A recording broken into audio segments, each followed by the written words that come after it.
Hello दोस्तों, omega 3 fatty acids का brain की बीमारियों में क्या रोल है, आज इस पर बात करेंगे।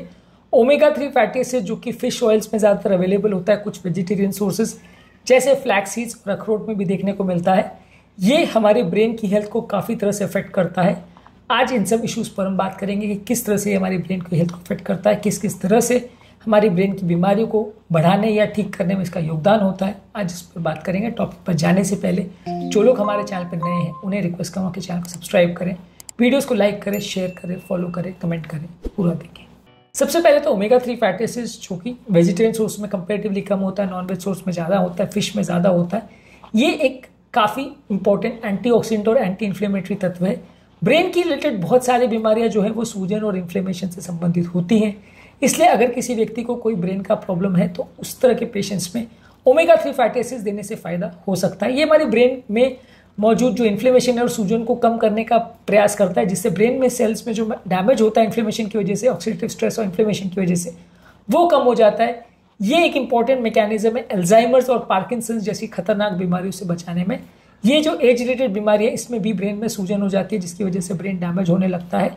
यदि कोई व्यक्ति ओमेगा 3 फैटी एसिड्स लेता है तो वो एक प्रोटेक्टिव एजेंट की तरह काम करता है और ब्रेन की बहुत सारी बीमारियों से बचाता है। इसके अलावा ये हमारी ब्रेन की मेमोरी फंक्शंस को भी इंप्रूव करता है। ओमेगा 3 फैटी एसिड्स यदि आप लेते हैं तो हमारी सोचने समझने की क्षमता और याद रखने की क्षमता को भी इंप्रूव करता है। ओवरऑल जो एज रिलेटेड कॉग्निटिव डिक्लाइन होता है, इन्हें याद रखने की क्षमता उम्र के साथ जैसे कम होने लगती है, उसको भी इंप्रूव करने में मदद करता है।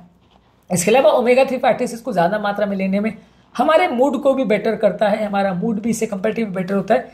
जिन लोगों को एंग्जाइटी, डिप्रेशन या इस तरह के मूड रिलेटेड प्रॉब्लम्स है, उसमें भी ब्रेन के सेल मेम्ब्रेन्स और उनके न्यूरोट्रांसमीटर लेवल्स को इम्प्रूवाइज करता है। तो अगर किसी को एंग्जाइटी, डिप्रेशन का भी प्रॉब्लम है या साइकोलॉजिकल प्रॉब्लम्स भी है, बहुत ज़्यादा मूड स्विंग्स वगैरह भी हो रहे हैं, तो वैसे लोगों में भी ओमेगा 3 फैटी एसिड्स या फिश ऑयल के कैप्सूल्स वगैरह लेने से सिग्निफिकेंट बेनिफिट देखा जा सकता है।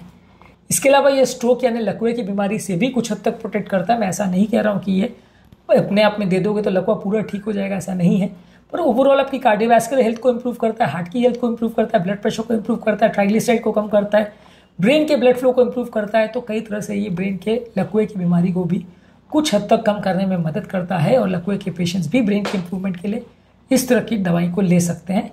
इसके अलावा एक बीमारी होती है attention deficit hyper activity disorder, जो कि बच्चों में ज़्यादा देखने को मिलती है, जिससे बच्चों का अटेंशन स्पैन कॉम्प्रोमाइज़ होता है, उनका बिहेवियर और कॉग्निटिव फंक्शन कॉम्प्रोमाइज़ होता है। वैसे केस में भी कुछ स्टडीज़ है जो शो करती है कि ओमेगा 3 फैटी एसिड लेने से या इसके सप्लीमेंटेशन लेने से उनकी ओवरऑल जो ये बीमारी है उसमें सिग्निफिकेंट उनको मदद मिल सकती है। ये ब्रेन के इन्फ्लेमेशन और सूजन को कम करता है, जो कि इन बच्चों में इंपॉर्टेंट प्रॉब्लम होती है, उसको कम करने में आपकी मदद कर सकता है। इसके अलावा कुछ ऑटिस्टिक स्पेक्ट्रम डिसऑर्डर्स है जो कि बच्चों में होते हैं, जिसकी वजह से बच्चों का बिहेवियर कॉम्प्रोमाइज़ हो जाता है और उनका आपस में सोशल इंटरेक्शंस, बात करने की क्षमता, लिखने पढ़ने की क्षमता, ये सारी चीज़ भी कॉम्प्रोमाइज़ होती है। इस बीमारी में भी सिग्निफिकेंट रोल देखा गया है ओमेगा 3 फैटी एसिड्स का। इसके साथ भी कुछ स्टडीज़ है जो शो करती है कि ओमेगा 3 फैटी एसिड्स अगर इस तरह के बच्चों को दिया जाए जिनको ऑटिस्टिक स्पेक्ट्रम डिसऑर्डर्स, जो कि आजकल काफ़ी बढ़ गया है इस मोबाइल की एज में, ऐसा देखा गया है कि बच्चे बहुत ज़्यादा मोबाइल में देखने लगते हैं और बहुत ज़्यादा टाइम इसके साथ स्पेंड करने लगते हैं, लोगों के साथ इंटरेक्शन करना, बात करना, ये सारी चीज़ें कॉम्प्रोमाइज़ हो जाती है। उस तरह की बीमारी में भी इसका सिग्निफिकेंट रोल देखा है। यानी कि न्यूरोप्रोटेक्टिव एजेंट है अल्जाइमर्स, और अगर किसी को पार्किंसन जैसी बीमारियों में ब्रेन जो गल रहा है उससे बचाएगा, ब्रेन की मेमोरी फंक्शंस को इंप्रूव करेगा, एज रिलेटेड डिमेंशिया को कम करेगा, मूड का प्रॉब्लम किसी को है तो उसमें मदद करेगा, लकवे का किसी को अगर प्रॉब्लम है तो उसके रिस्क को कम कर सकता है, attention deficit hyper activity disorder यानी ADHD है तो उसमें मदद कर सकता है, बच्चों को ऑटिस्टिक स्पेक्ट्रम डिसऑर्डर जो होते हैं यानी ब्रेन रिलेटेड जो साइकोलॉजिकल इश्यूज बच्चों में देखने को कई बार मिलते हैं उसमें भी ये मदद कर सकता है।